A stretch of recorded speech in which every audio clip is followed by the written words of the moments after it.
A lot of this isn't going to make sense to you, and I'm sorry about that. I'm just going to start at the beginning, with the house.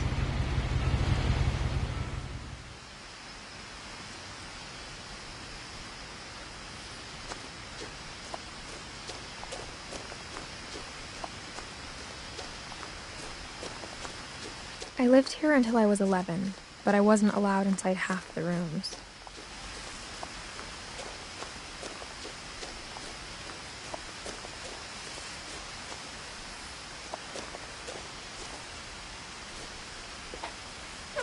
Inside the mailbox were bills from 7 years ago, marked urgent, open immediately.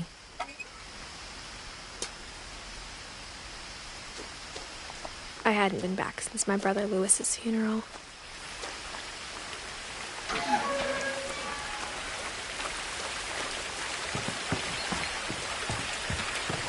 In her will, my mother left me a key, but didn't tell me what it unlocked. Maybe she thought I'd know. Or she thought that the mystery would be enough to bring me back.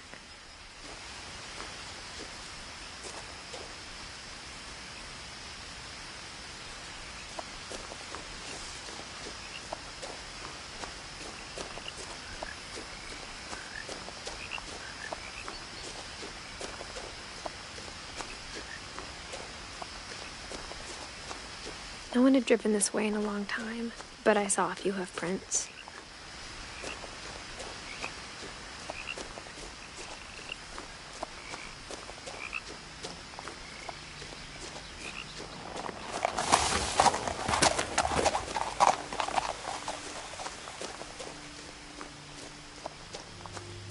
The truth is, even after I inherited the house, I never thought I'd come back to it.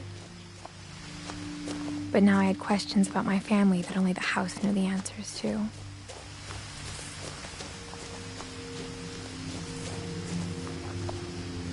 The house was exactly like I remembered it, the way I'd been dreaming about it.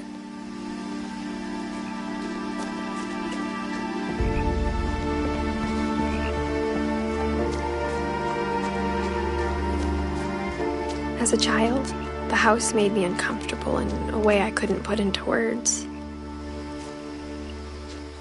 Now, as a 17-year-old, I knew exactly what those words were. I was afraid of the house.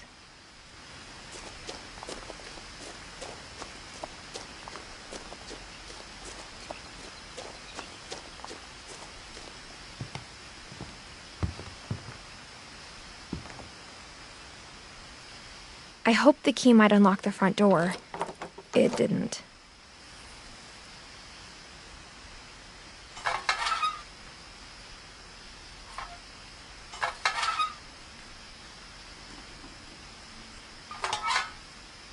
Looking in, I felt like the house itself had been waiting for me.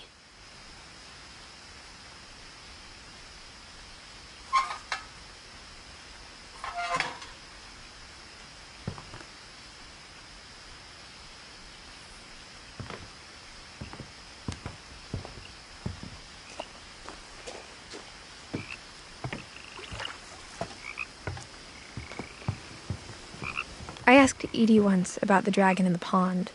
She said it had killed her husband. I was 6.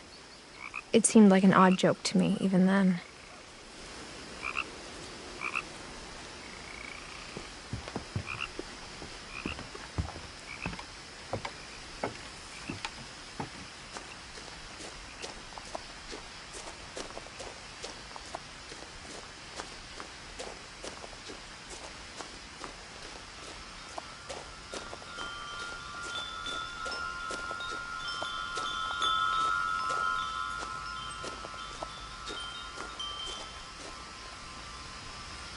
The house felt like it had always been here. Even the swing set was older than my mother.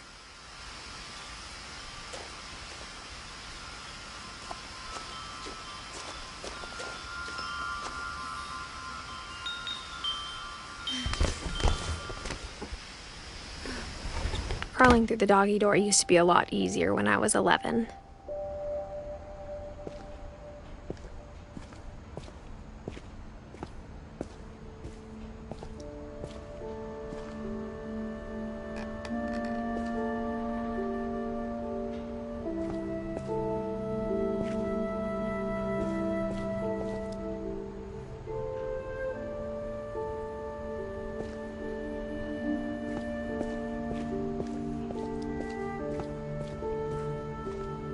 For the first time in years, I felt like I was home.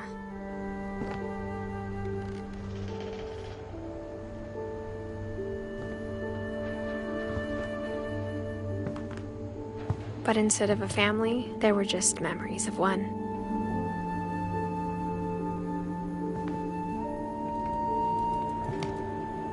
Like how after Louis started working at the cannery, we all got sick of eating salmon. Except our cat, Molly.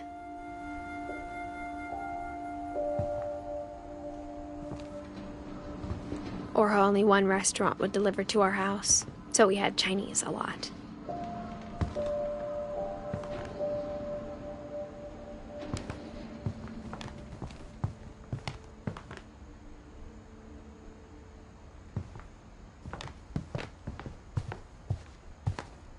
The table was still a wreck from the night we left. It was like a bomb had gone off, killing everyone but sparing the furniture.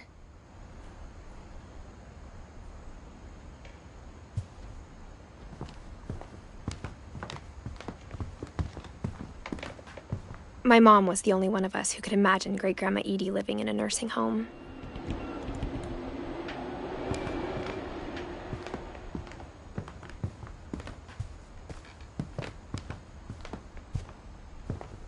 Nothing in the house looked abnormal.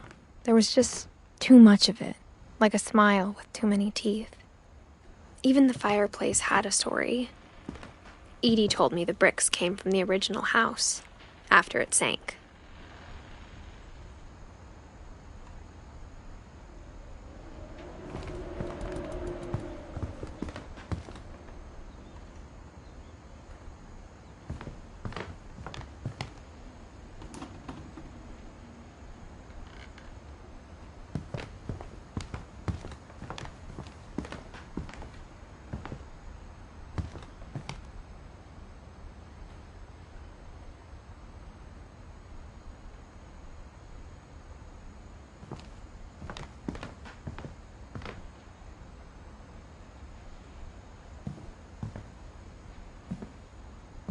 Mom always told me to stay out of the basement, so I wasn't too surprised when the key didn't fit.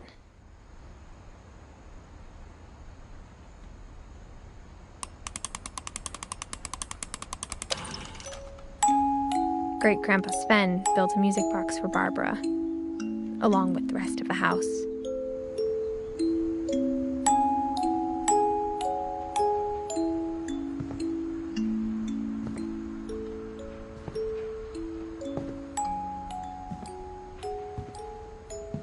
A lot of things got left behind in the whirlwind of that last night.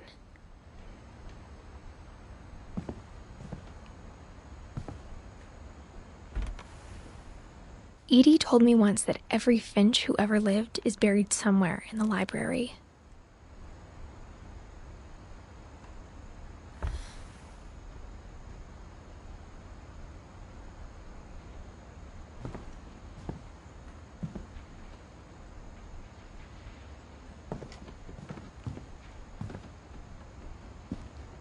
After Milton disappeared, Mom sealed up all the bedrooms. Then Edie retaliated and drilled peepholes.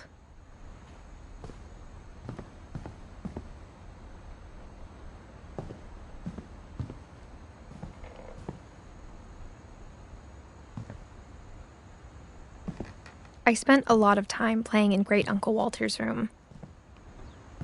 I think my mom sometimes regretted not sealing it up.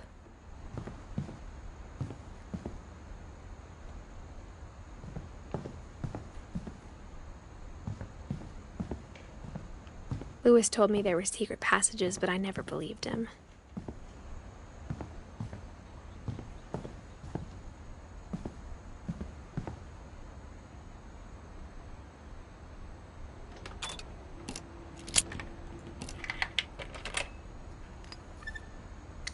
Turns out, my mom was really good at keeping secrets. Now it was time to find out what my mom had been afraid of.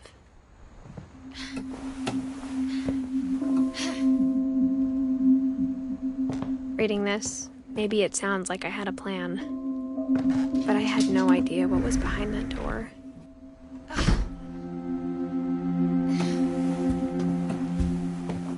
just like I had no idea where all this was gonna lead.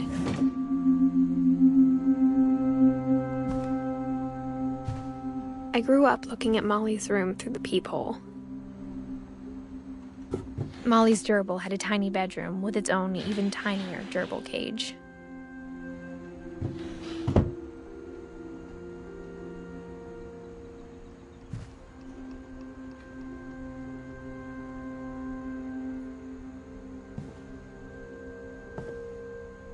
Being inside for the first time, I felt like I'd stepped behind a painting.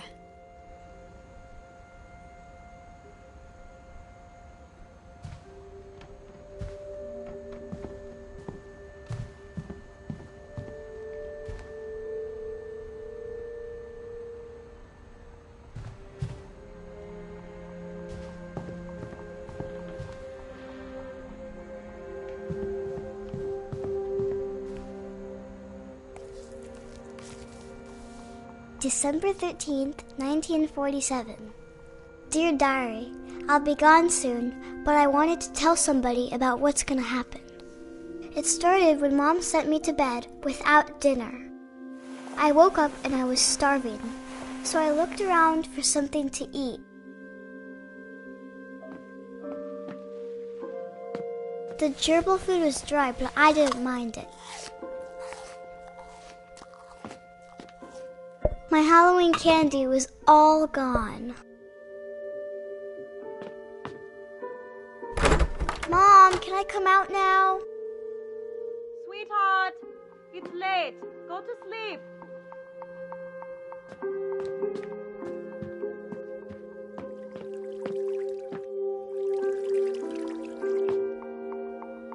I thought about eating Christopher, but I held back.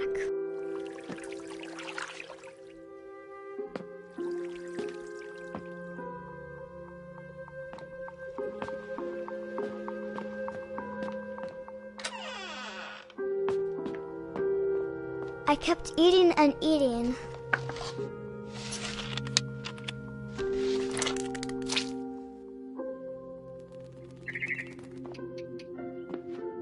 I ate a lot of things that night.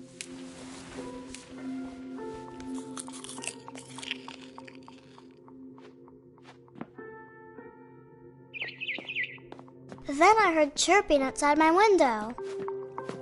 It was a barn swallow going back to her nest. I reached out for her.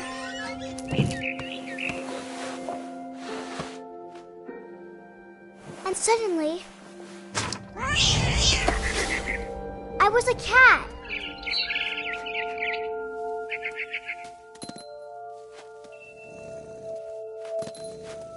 I tried to be quiet, but the bird was really scared.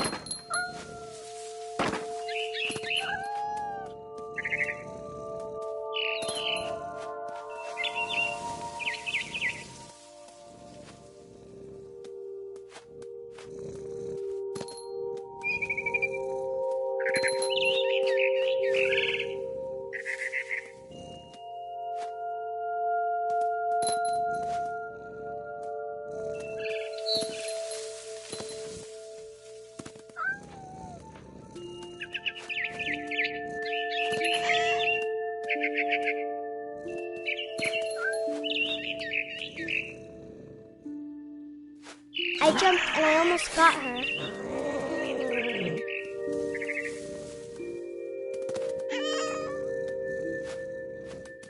I could tell she was getting really tired.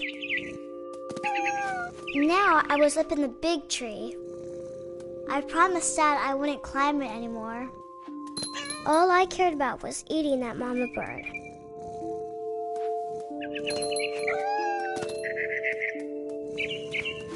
I gobbled her up. And suddenly, I was an owl. First, all I heard was the wind. Then I heard little teeth nibbling in the grass.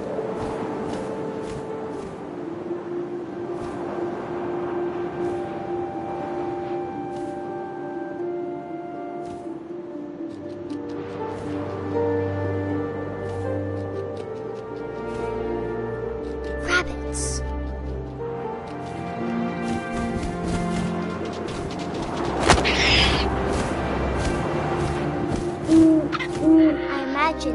face looking up and seeing mine through my talons.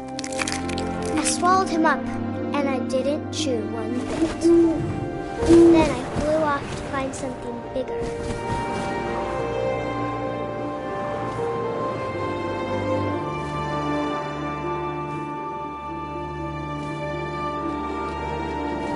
A mama rabbit.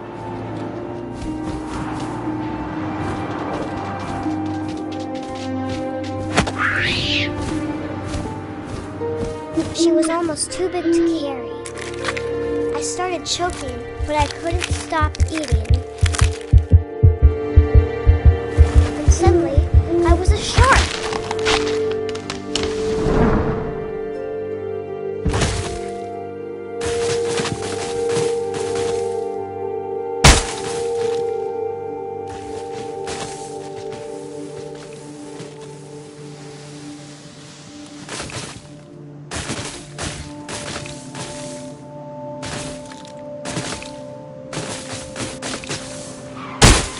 I rolled off a cliff and into the ocean.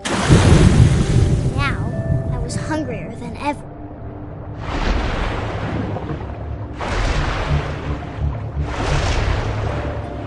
I wanted fat, juicy seals.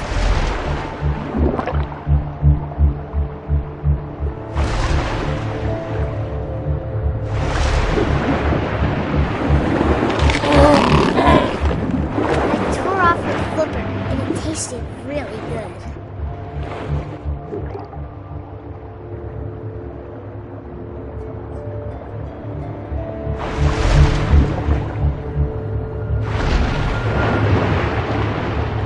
I grabbed on tight. But I was so hungry, I jumped out of the water. When I opened my eyes, everything had changed.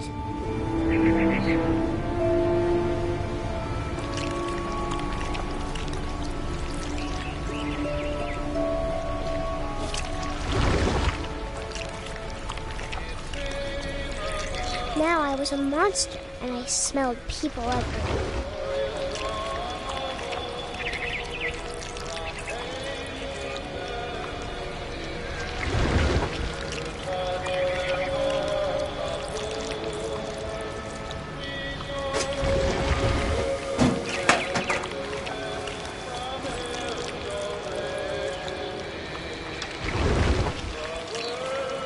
I was big, but I moved real quiet. Yeah!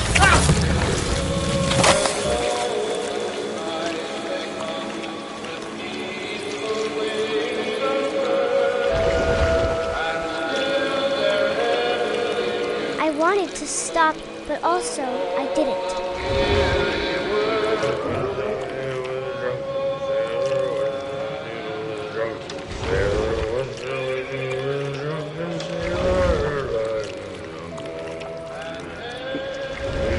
Belly was rusty, his belly was rusty, his belly was rusty, razor.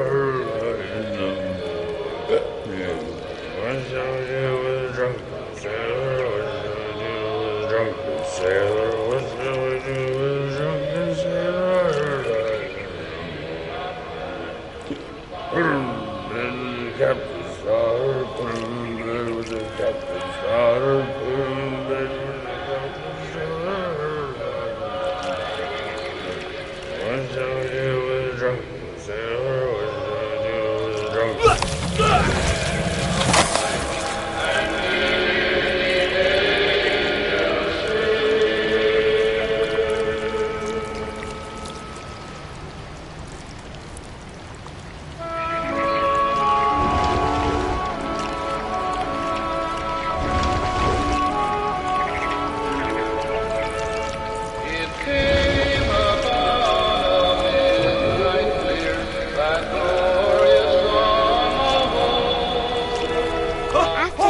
Passenger, I was still hungry. And across the water, I smelled something new. Something I had to have, so I swam towards it.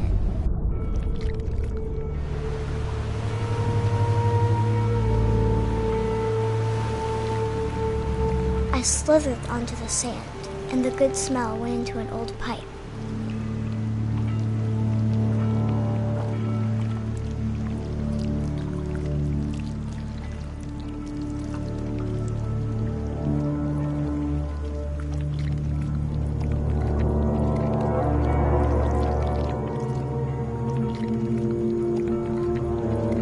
I got closer and closer.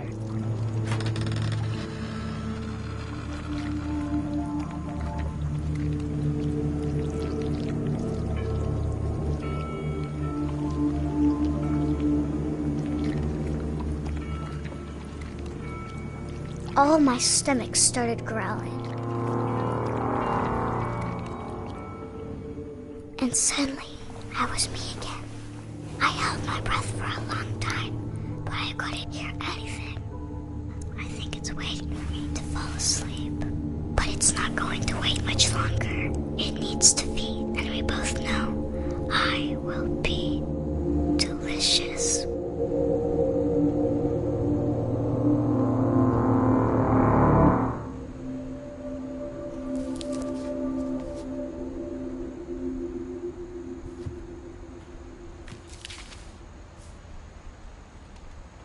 I'm not sure if I believed all of that, but I'm sure Edie would have.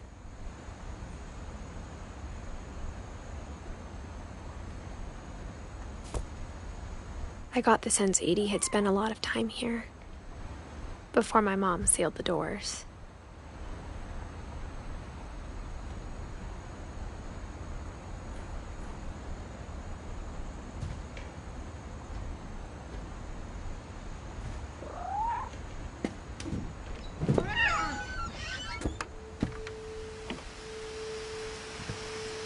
This will be obvious later, but my mom never told me any of these stories. Edie would have, but Mom didn't like bringing up the past. Though, when we adopted a stray kitten, she was the one who named it Molly.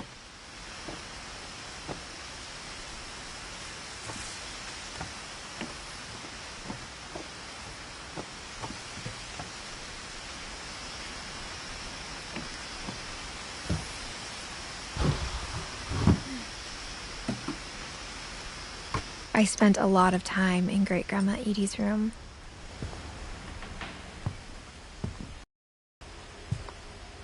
Louis died a week before we left, but Edie had already started to memorialize him.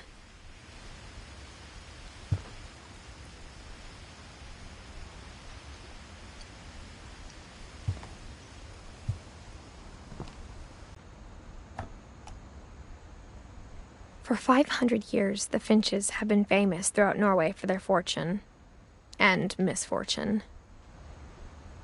Odin Finch buries the latest victims of the family curse, his wife Ingeborg and their newborn son, Johan. On January 7th, 1937, he set sail with his family and his house, hoping to leave the curse behind. But 40-foot waves off the coast of Washington send the house and Odin to the bottom of the sea. Odin's daughter Edie, with husband Sven and baby Molly, step ashore on their new home, Orcas Island. Odin Finch is the first to be buried in the new family cemetery.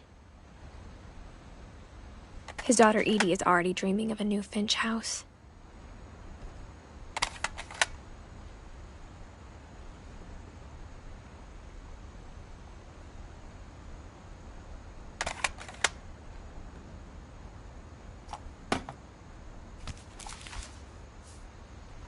Whatever's wrong with this family, it goes back a long ways.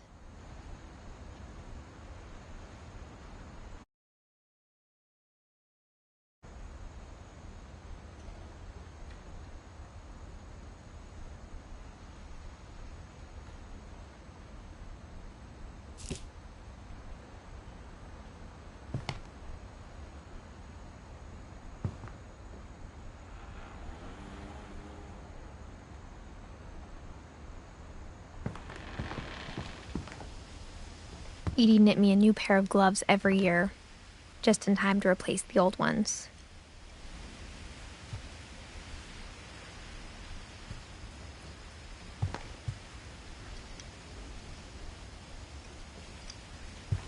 When Edie told people Sven was killed by a dragon, she could also have said he was building a dragon-shaped slide that collapsed. She could have, but she didn't.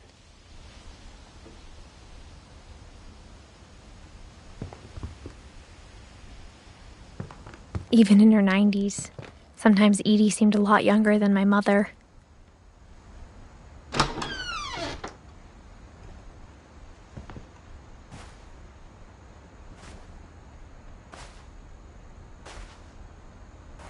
The only trace Grandpa Sam's first wife, Kay, left on the house was the pink bathroom. It was a pretty big trace.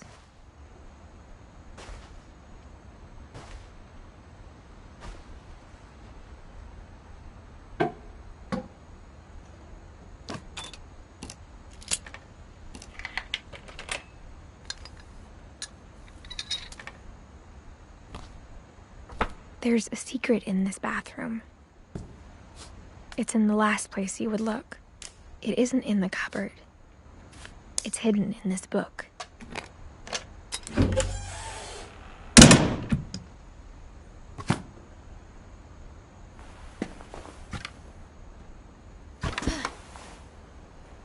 Sven gave Sam an old camera he'd refurbished.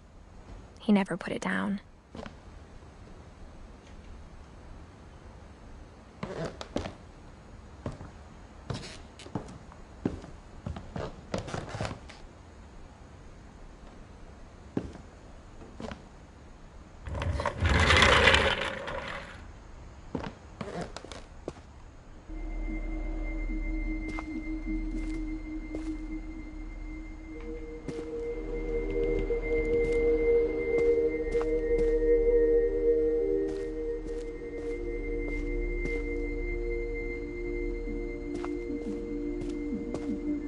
I knew Grandpa Sam had a twin, and that he never talked about him.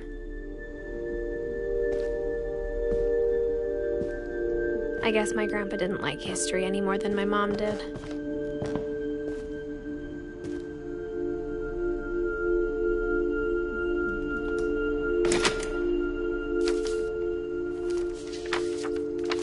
How I Want to Remember My Brother by Sam Finch. The thing I remember is that when he made up his mind, that was it. My brother said he'd die before he ate another mushroom, and he did. At Barbara's funeral, he swore he'd never be afraid again, and he wasn't. I think Calvin always wanted to fly. Sam! Calvin! Dinner's ready! Coming! But that day, he finally made up his mind to do it. I told him going around was impossible. Maybe if I hadn't said that. Calvin! I'm not gonna tell you again! Maybe if the wind hadn't picked up. Then maybe he'd still be here. But I doubt it. I think he'd already made up his mind. That's what I want to remember about my brother.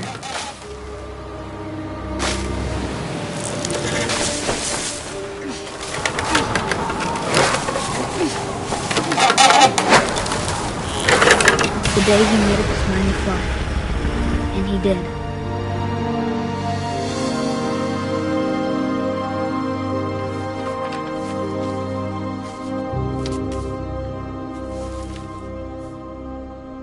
Calvin's story felt strangely familiar. When I was younger, I remember trying to do the exact same thing.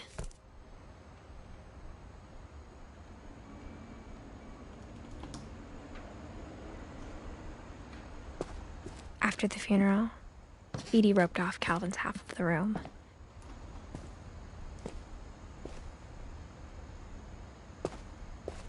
Mom said Grandpa Sam enlisted at 18 and never set foot in the room again.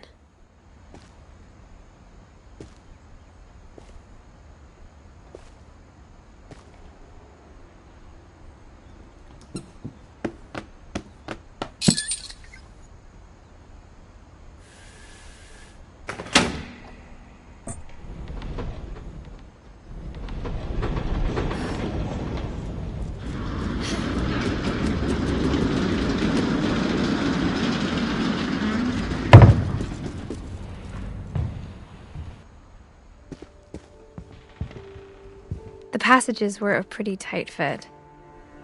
They'd obviously been built for smaller hands and bellies.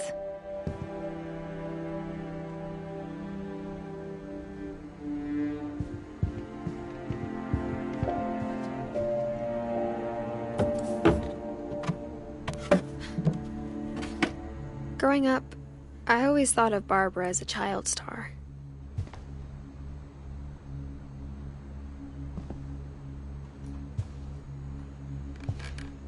I never thought about how hard it must have been for her afterwards.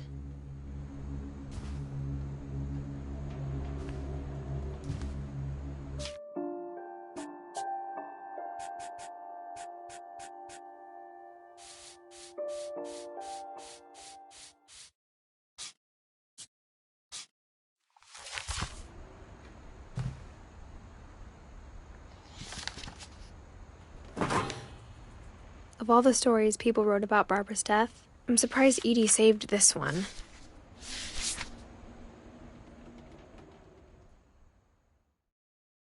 Old Jack here with another ghastly tale inspired by America's most unfortunate family. I'm calling it The Surprise Ending of Barbara Finch. As a child star, Barbara was famous for her scream. Now at 16, she was all washed up, a has-been. But in a lucky break, she'd been asked to perform her signature scream at a local convention for monster movie fans. It was just the boost her career needed. Unfortunately, her scream hadn't aged well. Getting better. I think you just need the right motivation. Her biggest fan and current boyfriend, Rick, was about to demonstrate when... Now that was a great scream. It was Barbara's father, Sven. He'd slipped into a table saw and had to be rushed to the emergency room. So Barbara got stuck babysitting her youngest brother, Walter. Her convention comeback was cancelled.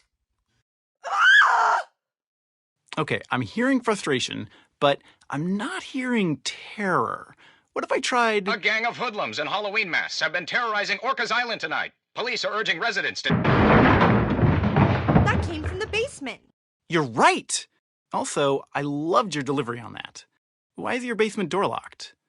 Because my dad likes making puzzles and secret passages. There's a key hidden in the music box.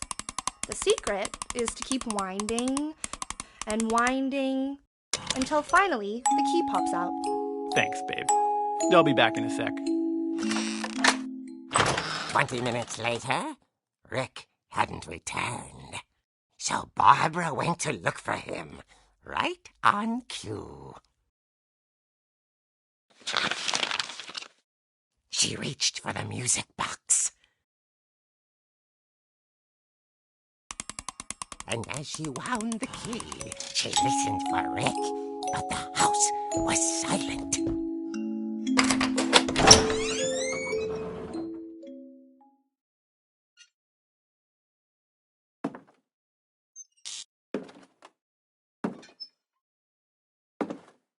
She found Rick's crutch and imagined the worst.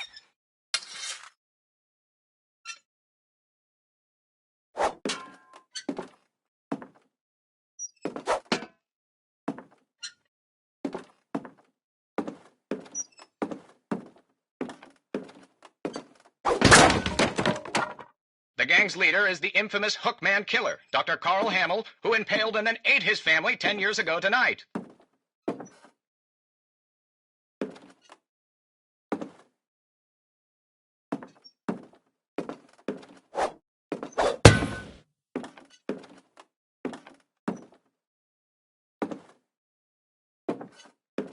The old fridge rattled and grew still.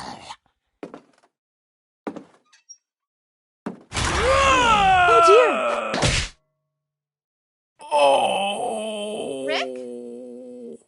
Barb, relax. I was just trying to scare you to help you find your scream. Well, I'm not scared, Rick. I'm furious. Then act furious. All I'm getting from you now is that you're hurt and confused and you're... She threw him out, but she kept a little something to remember him by. Barb, have you seen my other crutch? And she was still holding it when she fell asleep watching the late picture show. Hours later... Barbara! Walter, what's going on up there? Ah! Okay, I'm coming up, but if this is a trick, you're dead, Walter.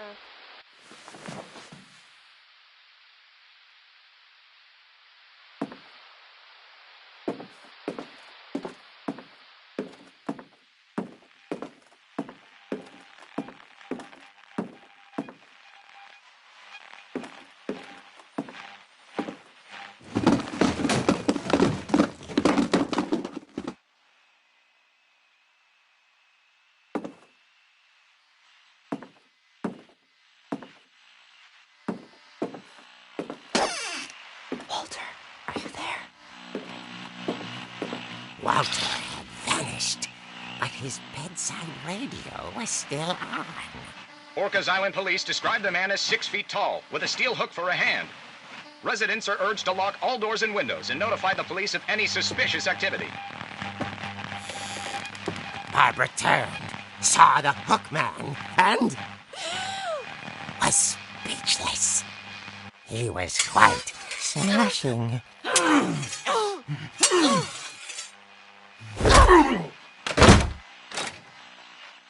And cruel he was. He couldn't get enough of Barbara. Okay, Barbara, there's gotta be another way out of here. That night, she played her part beautifully.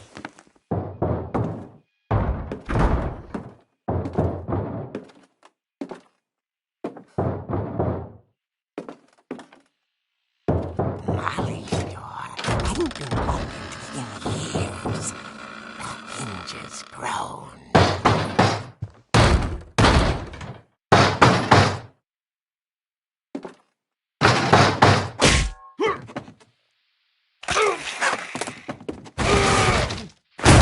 He wasn't moving, but she sensed the story might not be over yet.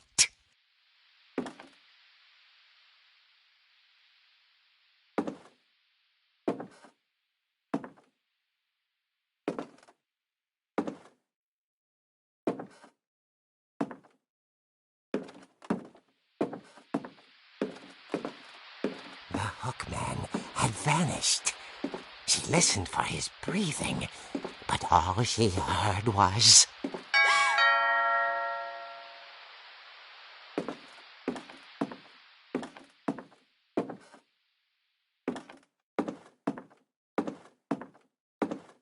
Someone at the door was dying to speak to young Barbara. At the door, she heard whispering. It was coming from inside the house.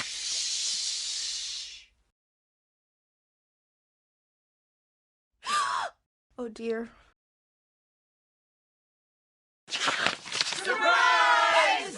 Bravo, Barbara! You were wonderful. The monsters had come to surprise her. For Barbara, it was a dream come true. Then she saw what kind of monsters they were, and she realized what was about to happen. She was going to be famous. And with her final breath, Barbara Finch gave the performance of her life.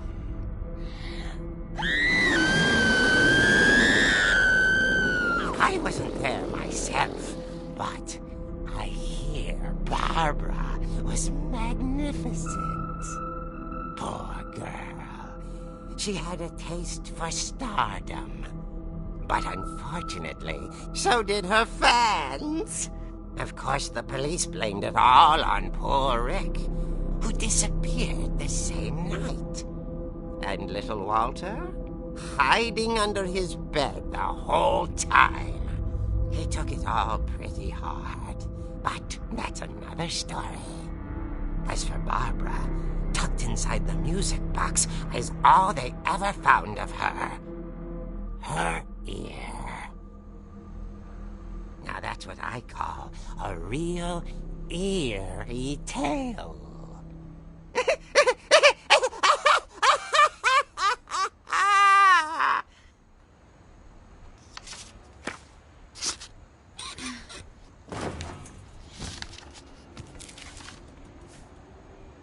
Edie told me all Barbara wanted was to be remembered, as absurd as that comic was.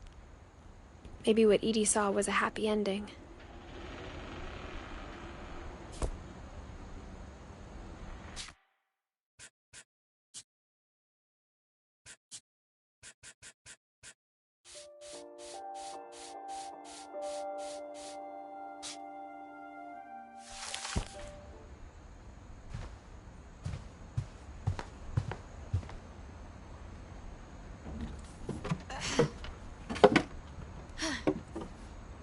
I guess now I know why Mom didn't like me playing with the music box.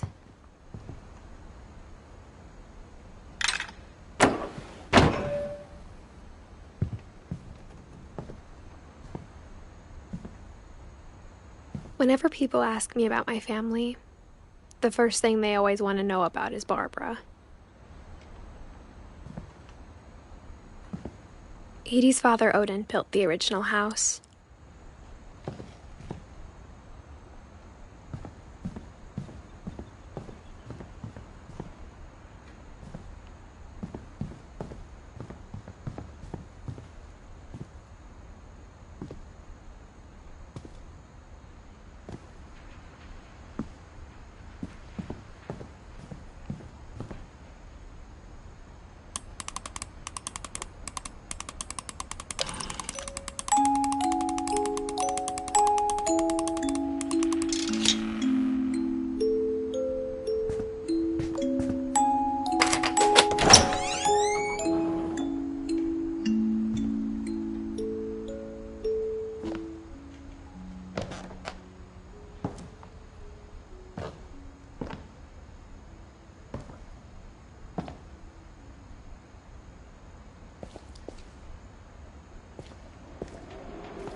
Mom said the basement was off limits, unless I wanted another tetanus shot.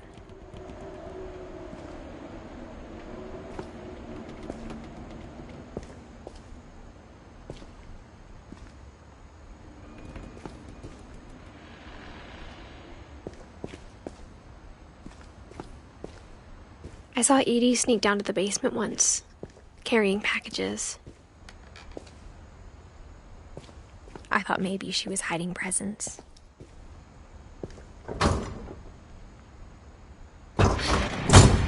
It turned out she was hiding a lot more than that.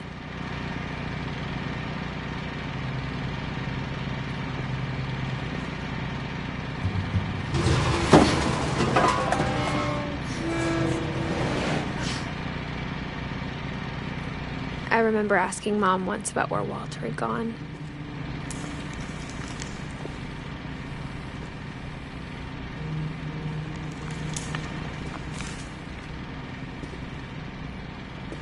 She said after Barbara died, he got as far away as he could.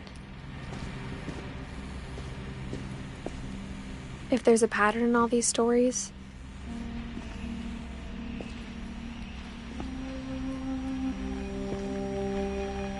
I think it's that none of us has gotten very far.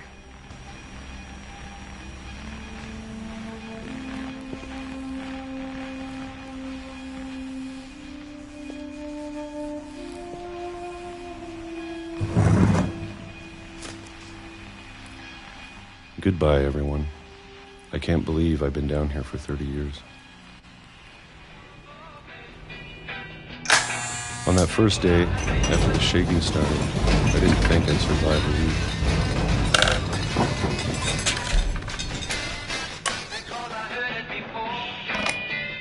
But after a few days, I settled into a routine. That's what kept me sane. having a schedule, living for today.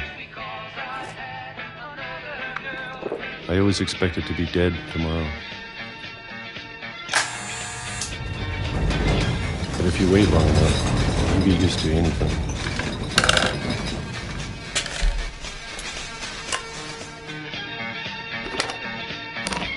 Even a monster on the other side of the door starts to feel normal. Almost friendly.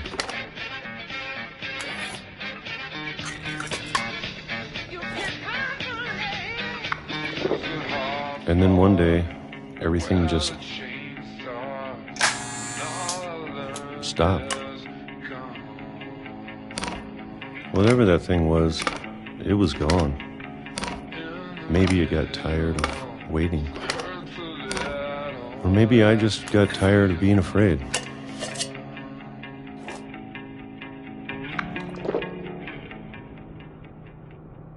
It's been a week now, the longest in 30 years. I'm done waiting. I have to leave while I still can.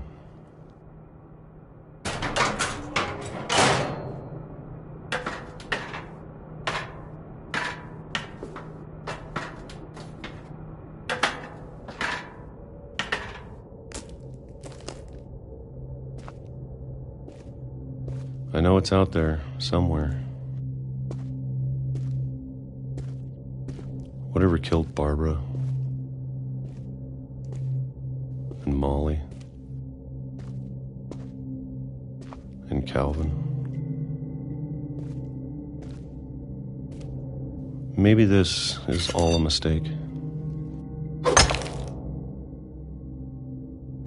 But I need to stop living the same day, even if it kills me.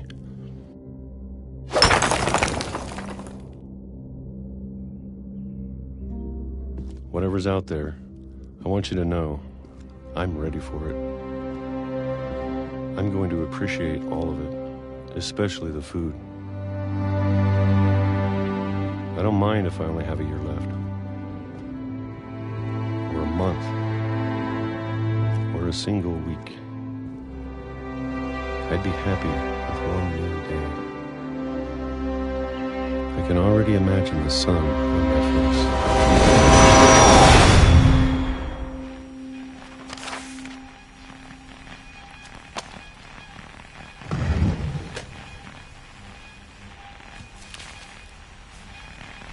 Walter died when I was 6. I can't believe my mom never told me he was down here.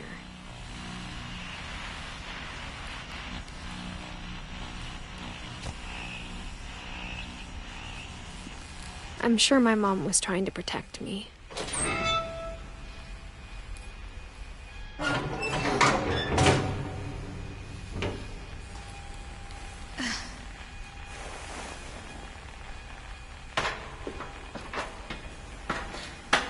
Maybe she was afraid I'd end up like Walter. But if she never told me about an uncle under the house, I can only imagine what else she was hiding. I don't want to make the same mistakes she made.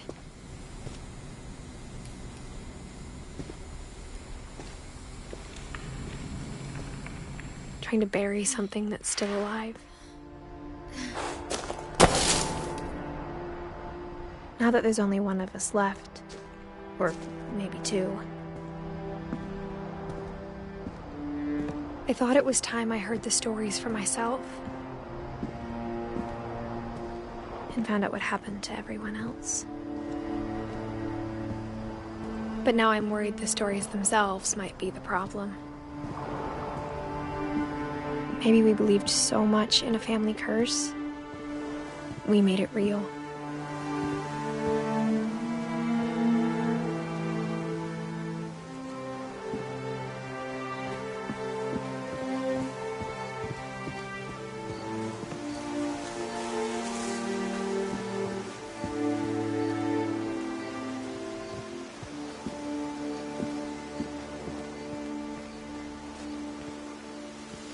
I don't know if I should even be writing this.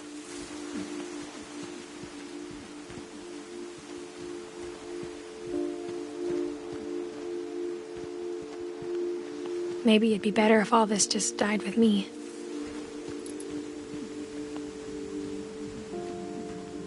But I thought you should know about your family.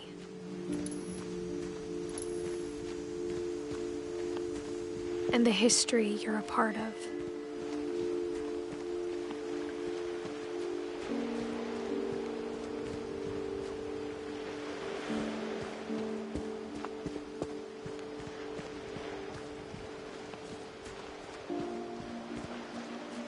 Though to be honest, I feel as lost as you probably do right now.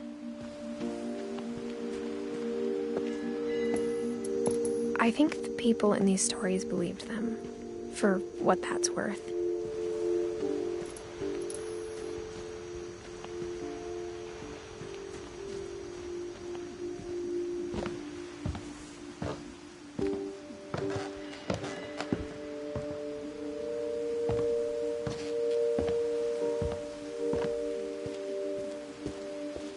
And when you look at the house, that history of imagination and stubbornness and madness, any of it seems possible.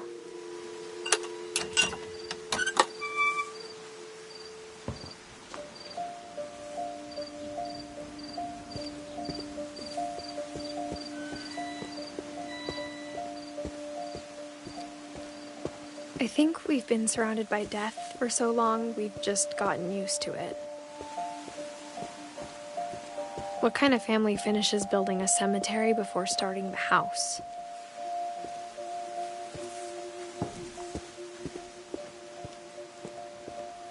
It's embarrassing for me to admit this, but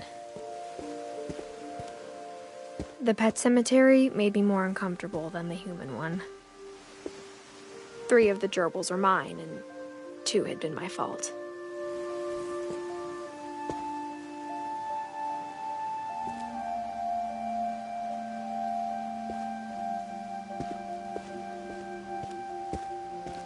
Sven built the house, but it was Edie who designed the cemetery.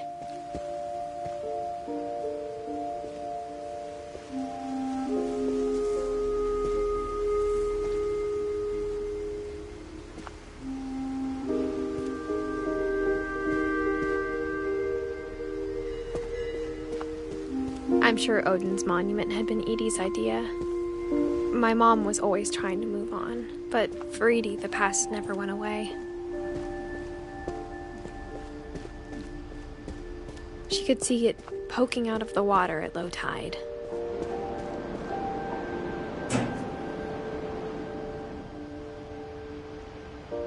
Edie said she dreamed about the old house every night.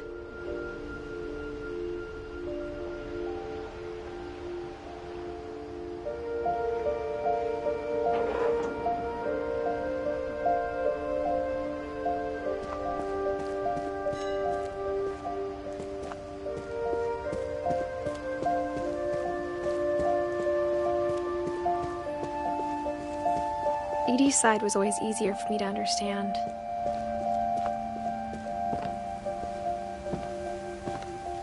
But the older I get, the more I can see where my mom was coming from. Her dad had been pretty strict, but it wasn't enough to save her brothers. She was just trying to do better.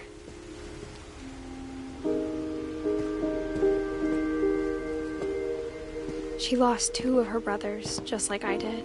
I get why she tried so hard to protect us.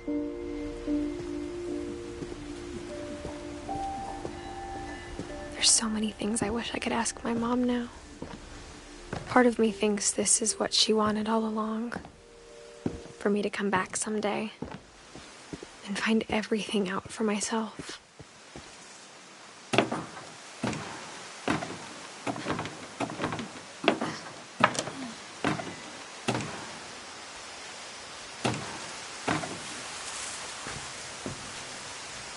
But looking back on it now, if she told me there was going to be so much climbing, I never would have come when I was 22 weeks pregnant.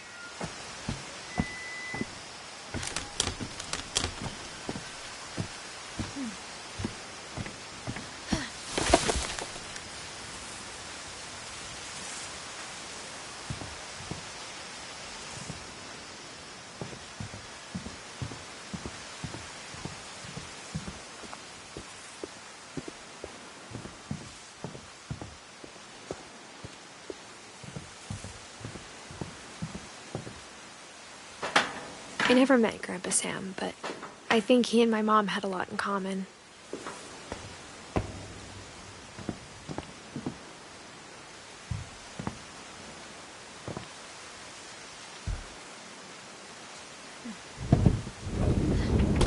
They were both pretty intense.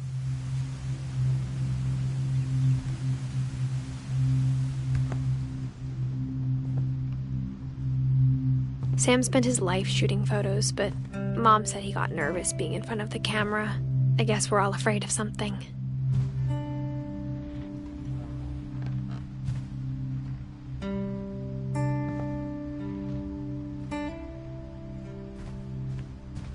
Instead of hiding from death, Sam seemed to go out of his way to meet it.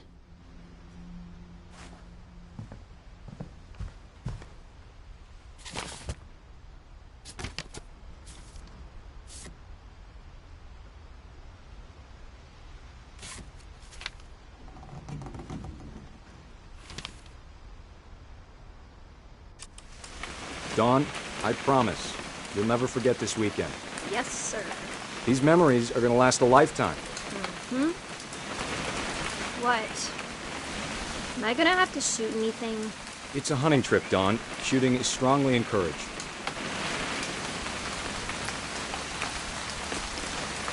It's too early, Dad. Perfect. It's gonna rain the whole weekend, isn't it? I will never forget this weekend, Dad. That's the spirit. Smile, Dawn. Okay, got it. I'm gonna take some pictures, okay? Just be careful. That camera's older than you are.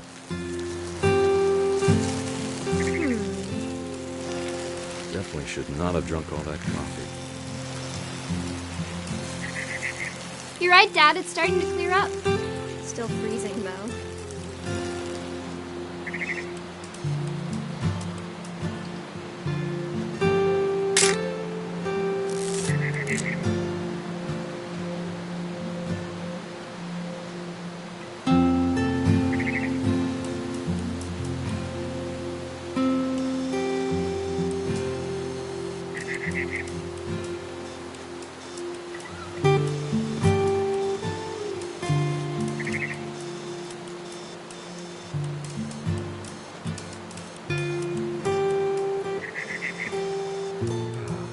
Quite like being outside. Hold still while I take a picture of you. I definitely won't be moving. Are you done yet? Does it sound like I'm done? Oop, a little more gas in. Hey! That's a keeper. I'm just saying, I'm not always gonna be here, Dawn. You'll need to remember this stuff, if you want to survive. I'll be fine, Dad. You know who else thought he was gonna be fine? Dad! Good eyes, Dawn.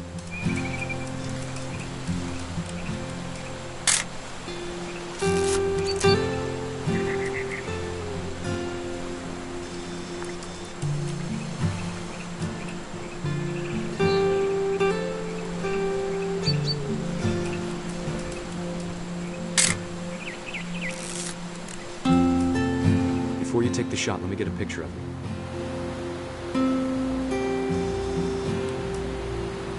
Dad, I... Just breathe. Turn off your imagination. Focus on your target.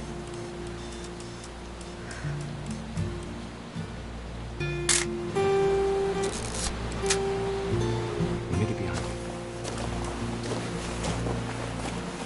you. Do I have to do this? Dawn, you don't have to do anything. But if you want to survive, you'll need to be strong.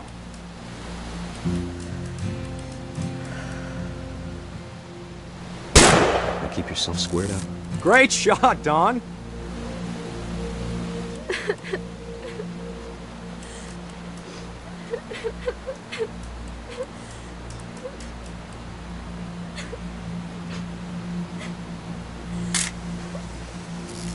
I'm proud of you, Dawn. Always remember that, okay?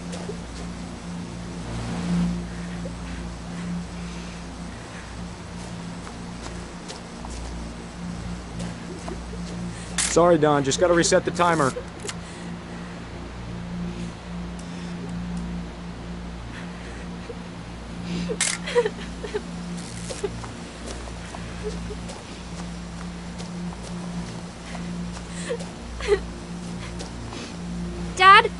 It's twitching. I think That's it's totally normal, Dawn. Just focus on the camera. Try not to think about... Dad!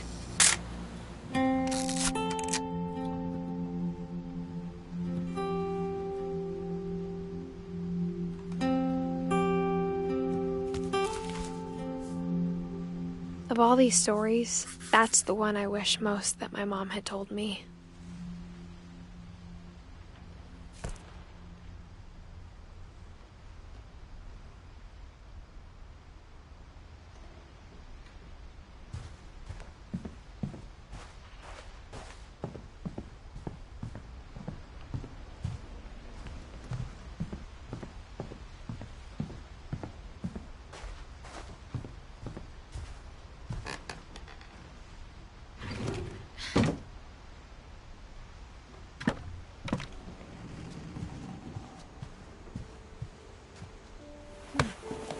After Sam died, my mom and Edie got really close. They'd both lost a lot.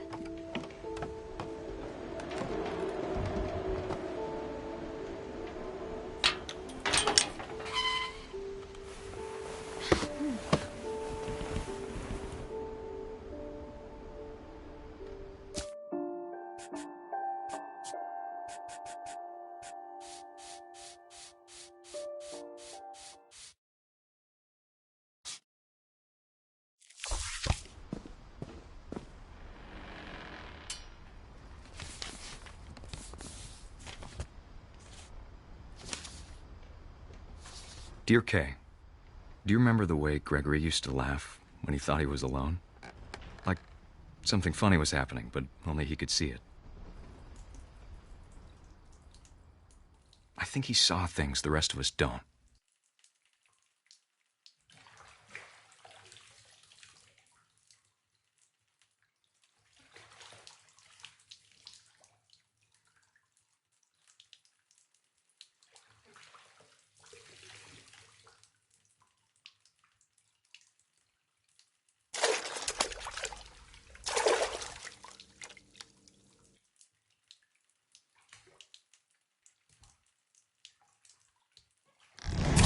Over, Gregory. It's time to...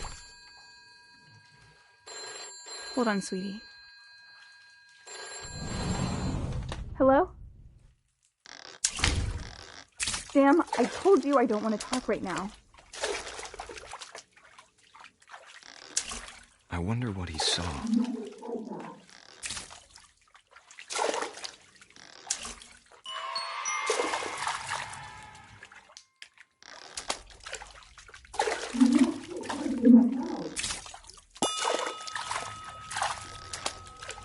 What his world was like. He reminded me so much of Calvin. Lost in his imagination. Whatever it was he saw.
Sure made him happy.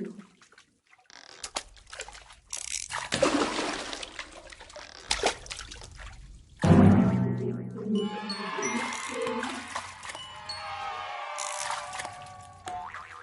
know how silly it sounds.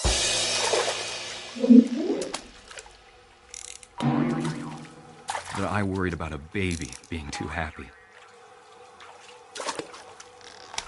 But I could feel him slipping away.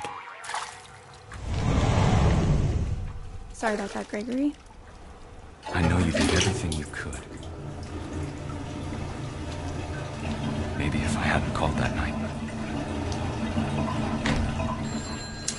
Damn it. Hold on, I don't want Gregory to hear this.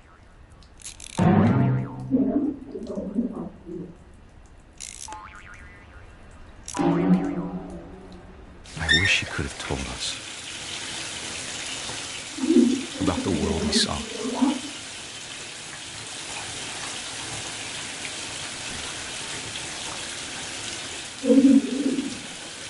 Hey, there's so much I don't understand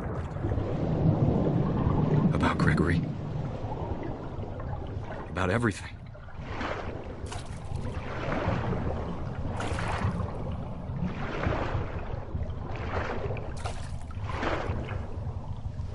But I know what happened wasn't your fault.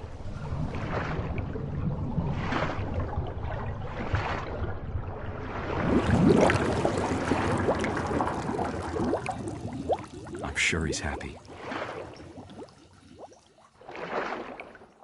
And he'd want you to be happy too.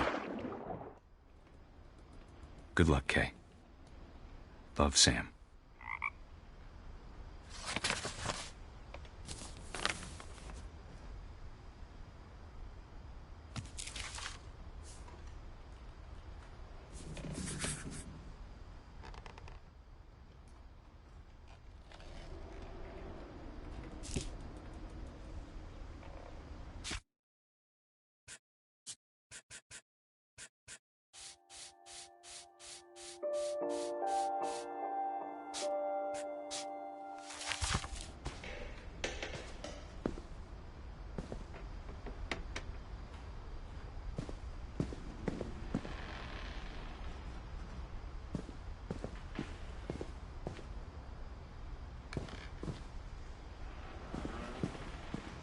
I can't imagine my mom ever writing poetry, and yet...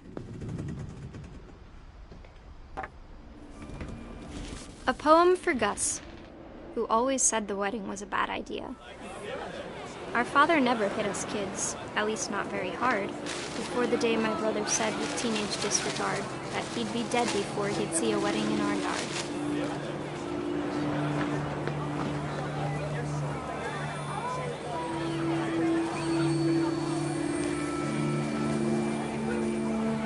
My father made him come, of course, but Gus stood far apart, just flew his kite and bottled up the storm inside his heart.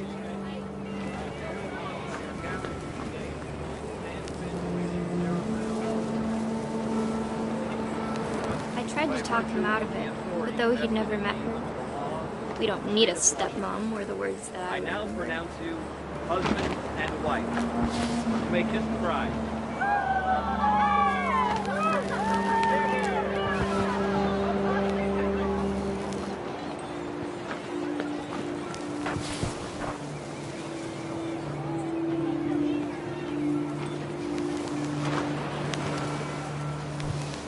When the time for photos came, Dad ordered him to come here. But Gus declined, and as a sign held up his middle finger.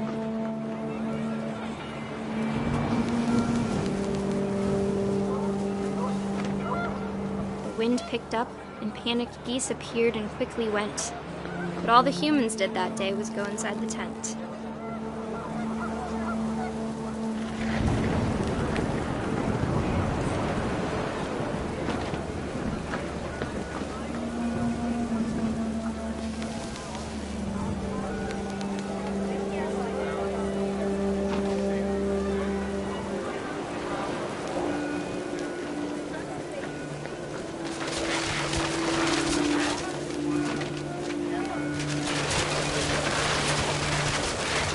Rain came down in buckets then, but no one seemed afraid that nature might destroy the tent our dad had crudely made.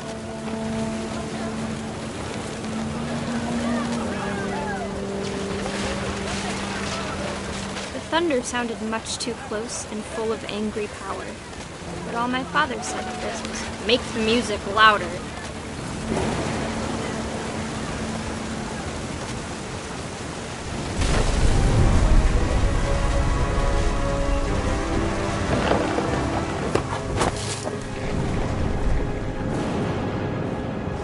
I wish that I could truly say I thought about you on that day.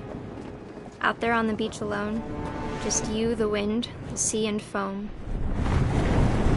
But I didn't, until we found you.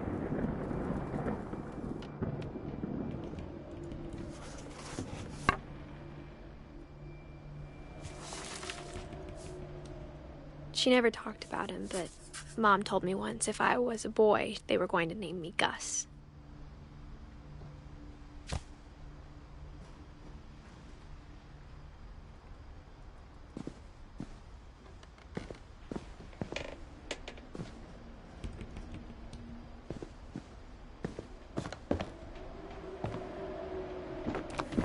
My mom moved up to the loft after her brothers died.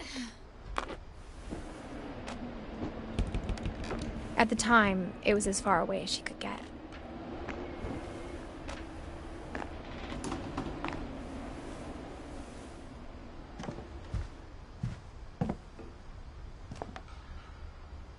Religion was another thing my mom never talked about, but I think it helped her a lot after her dad died.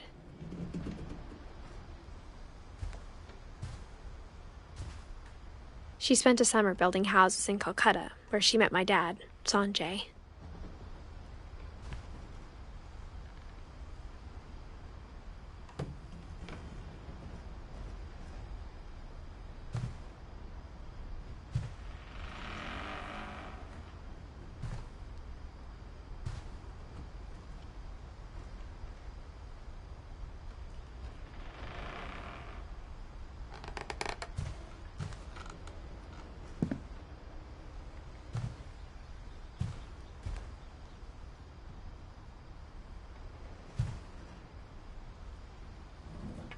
My mom moved to India a week after graduation and got a job teaching English. Louis was born a year later.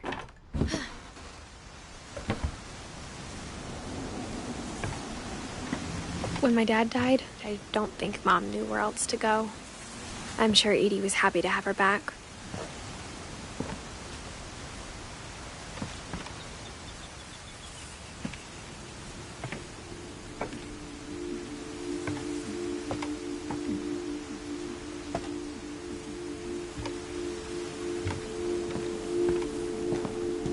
The house had to get a little bigger, but Edie was used to that.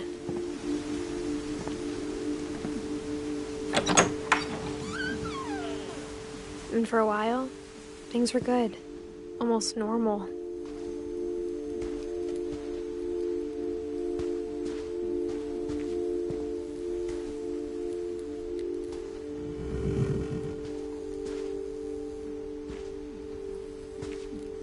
But it didn't last.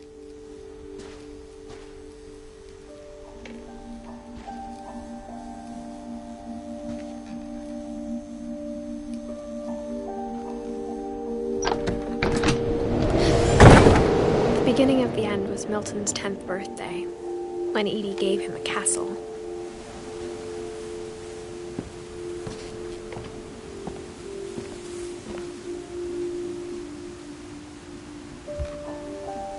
After Milton disappeared, the only thing he left behind was a room full of paintings.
Milton Finch in The Magic Paintbrush.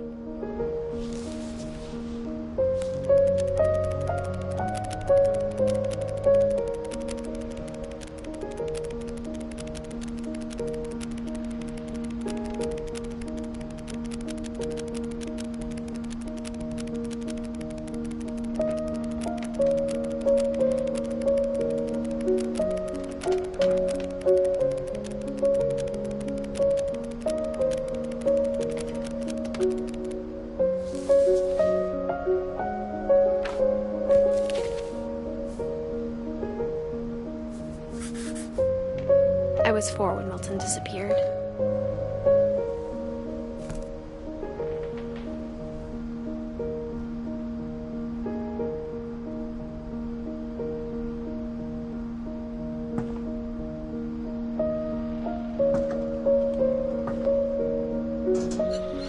Mom spent months searching for my brother. Then she sealed the doors.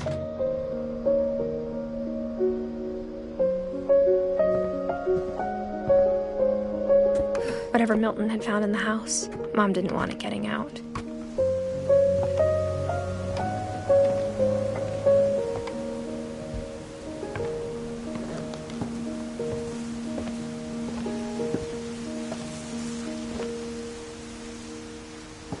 Mom definitely blamed Edie, but I think Louis blamed himself.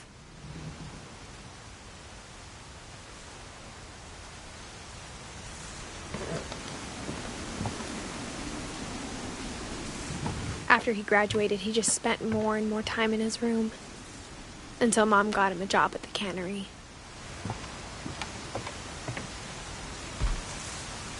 Everyone always told me to stay out of Louis's room, except Louis.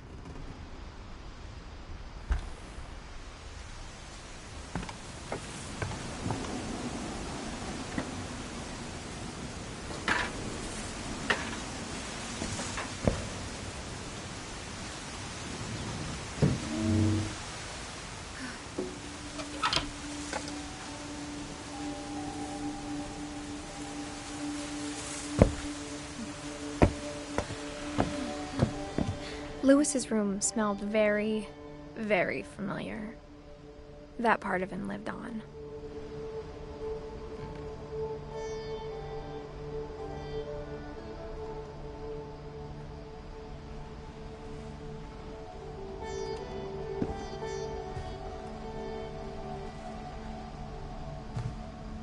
Louis and I spent a lot of time playing games together, but he was surprisingly bad at them. He died a lot.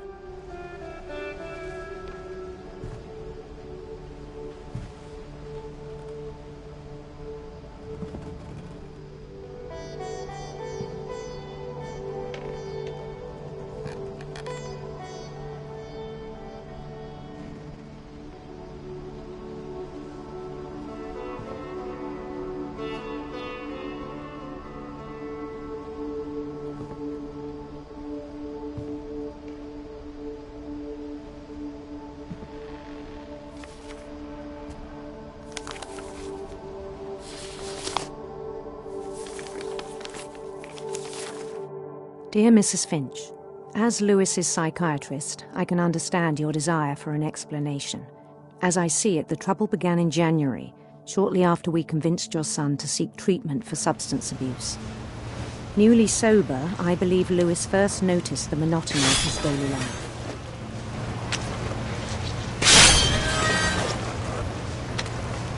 He kept working at the cannery, but he withdrew part of himself. In our sessions, I saw the same behavior. His mind began to wander. I asked him to describe it. He said he started small, imagining a labyrinth. He'd feel his way about. Then something moved. Bats. And toads.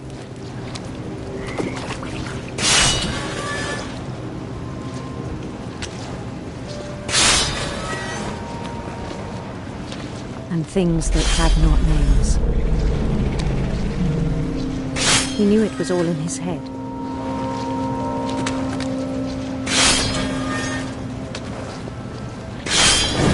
He took it very seriously. I had hoped he'd find himself.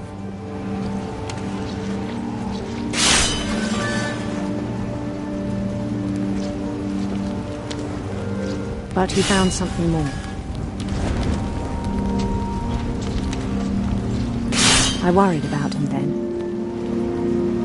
Daydreaming at the cannery. I spoke with his boss. But he said Lewis had become a model employee. Methodical, tireless, focused. Like a whole new Lewis. So I let him go on.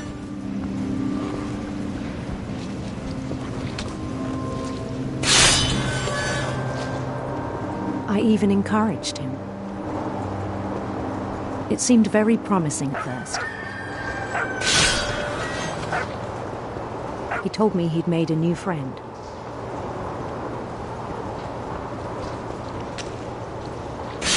On the edge of a city he named Lewis Topia. He built the city up slowly, brick by brick. Then he made musicians.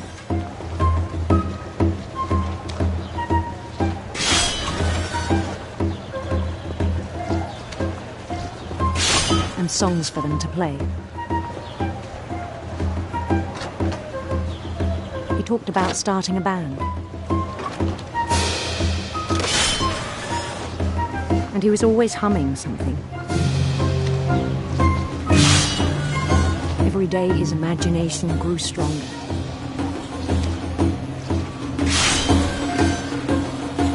He no longer spoke at the cannery.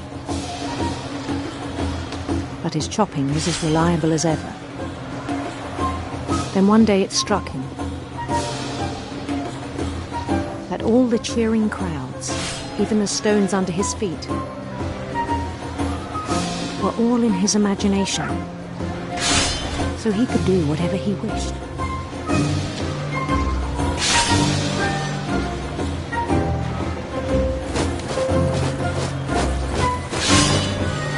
He held an election for mayor. And he won. They begged him to stay, but his mind was already wandering. It became a game for him.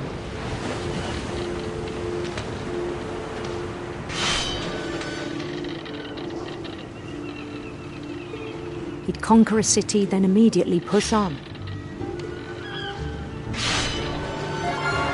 New Louisville.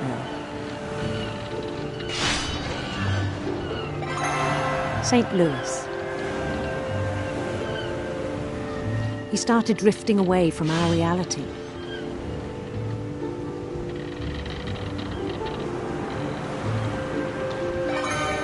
Minneapolis. Until one day he forgot to go home from the cannery. Even as his mother pleaded with him, part of Lewis kept sailing on.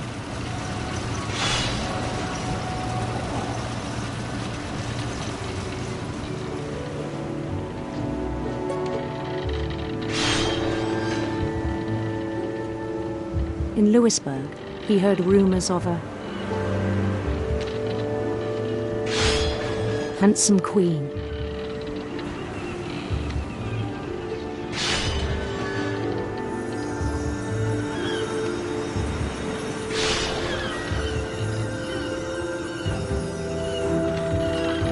The queen was on her own quest for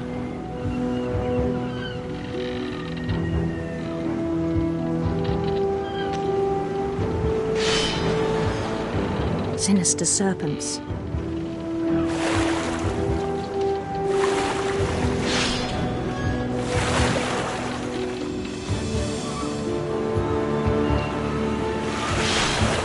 He followed the sound of her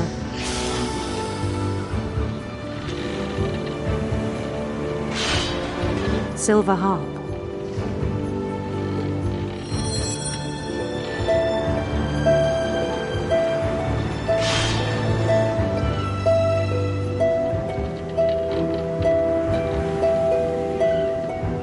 His chase led him to a golden palace east of the sun and west of the moon.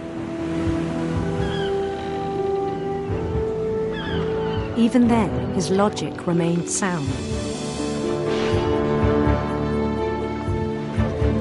He knew the world was all in his imagination.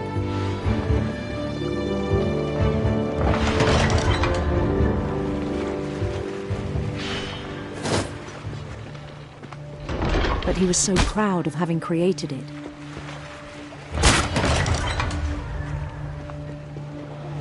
In his own eyes, he'd become something greater than a king.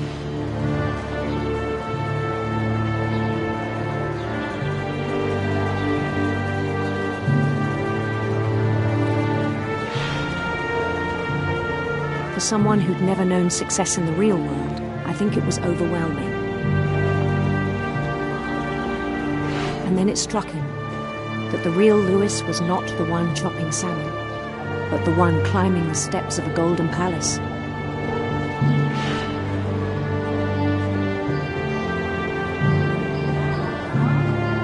My imagination is as real as my body, he told me.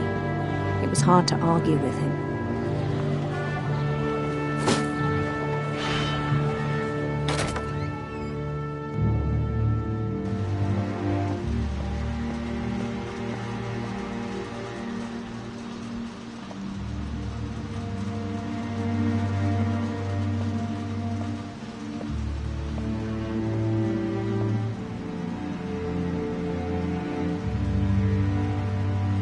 Began to forget the world we know.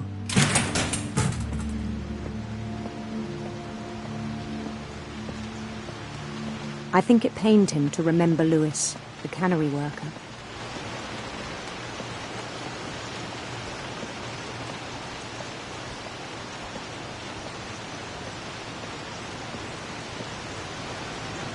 He began to despise the man with a royal contempt.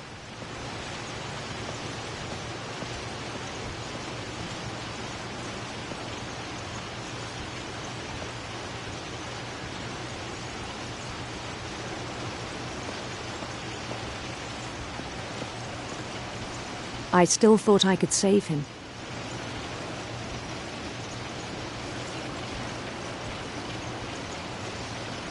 Even after he said he was being crowned king over all the lands of wonder.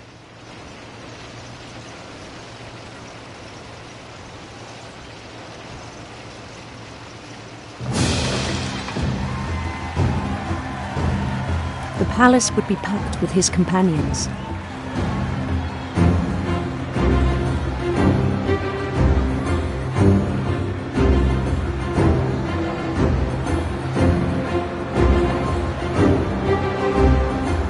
Including the wise Calico who'd insisted on inviting me.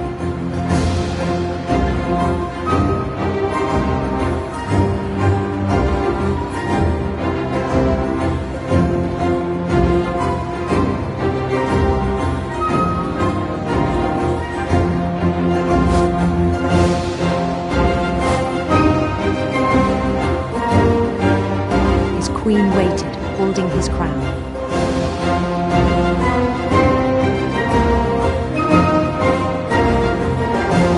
There was only one thing left to do.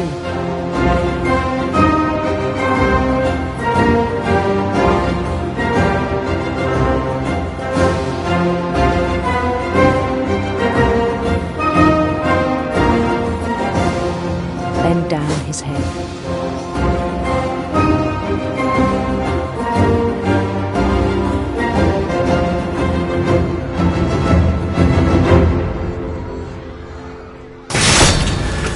I think you know. Mrs. Finch, your son was a kind man who will be missed by all of us who knew him.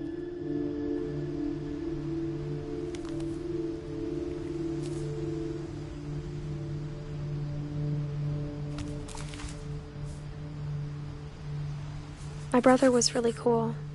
I wish you could have met him.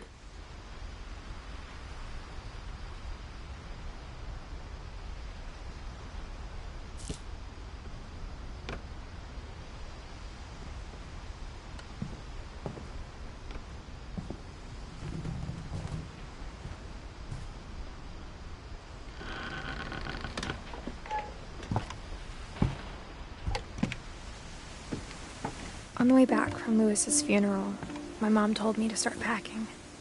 She waited until the day before we left to tell Edie.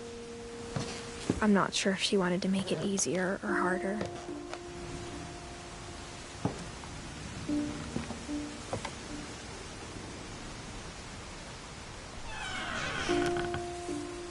I wish we'd stayed.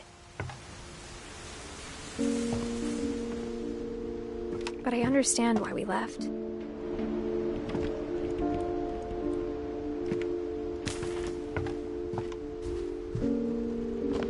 My mom ended up leaving everything behind. What happened that night had been coming for a long time. Maybe it should have come sooner.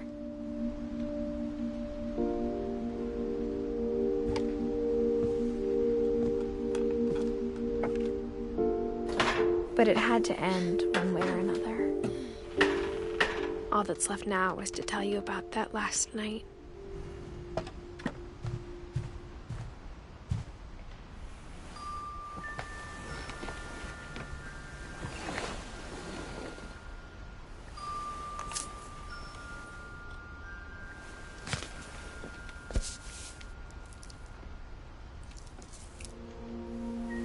That whole last day, Edie just watched us pack and didn't say a word. Until supper, when she raised her glass and said, "To our final night together, and all our final nights apart." Grandma, you know what I said about alcohol. Some of your medications are very Edith, specific. I left a present for you in the hallway. Why don't you go open it? The grown-ups have to argue now. I'm sorry, you're right. We're all leaving tomorrow. Let's just enjoy our last... I'm not leaving. Edith, you're excused.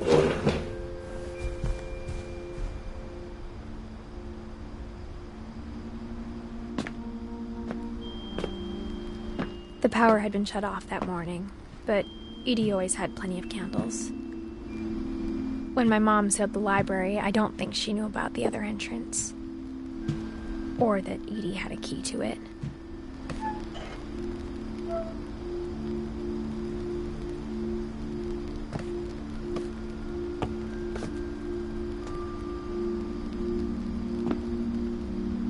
That thing you're afraid of isn't going to end when you leave the house.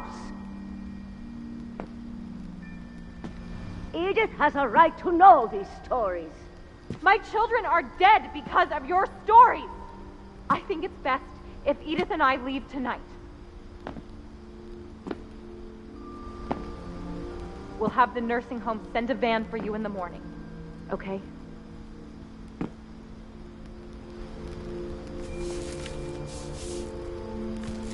Dear Edith, there's so many stories I wish I could tell you, but there's only time for one. This is about what happened on the night you were born.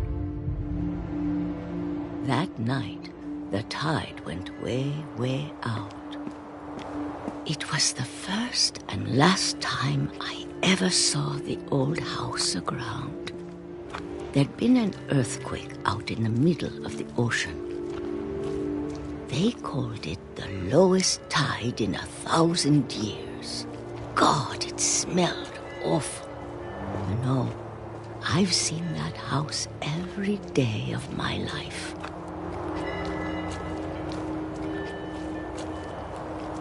But I never thought I'd go back to it. When the fog rolled in, I lost my way.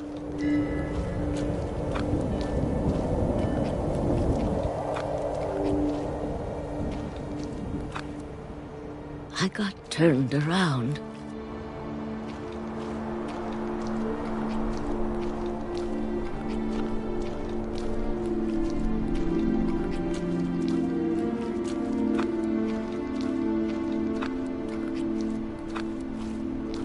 I started seeing things.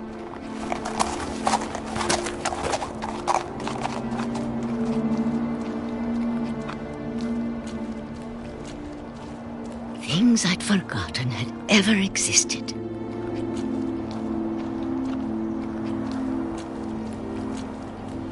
But when I saw them, they felt like old friends. That night, a lot of things came back to me.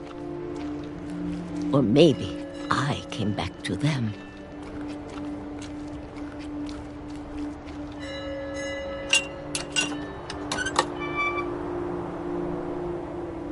Things I can't explain, but that I need you to try and... Edith, what are you doing in here?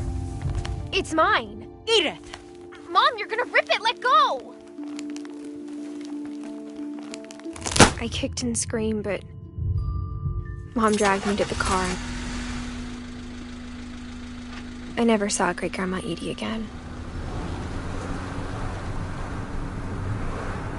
The next morning, the van came to pick her up, but she was already gone. After that, we moved around a lot.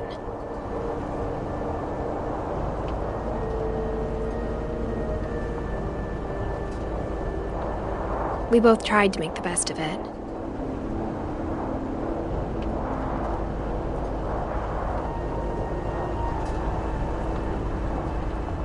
A few years went by.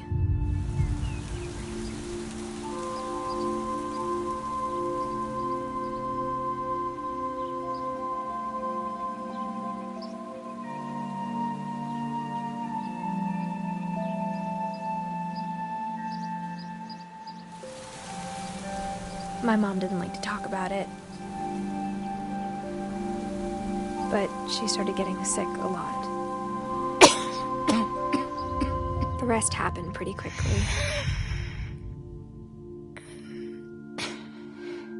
She got better for a while, and then she didn't.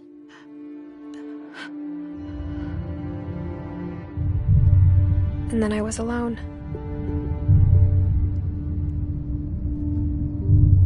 The last Finch left alive.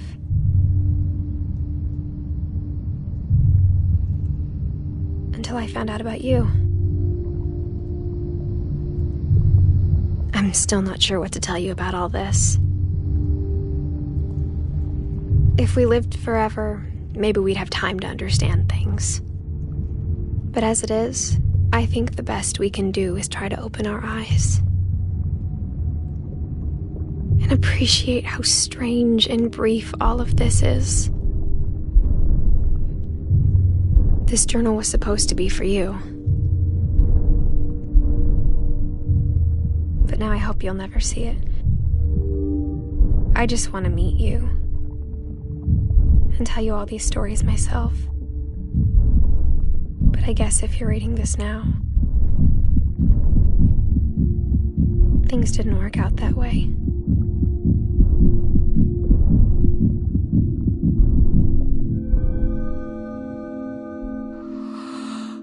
This is where your story begins.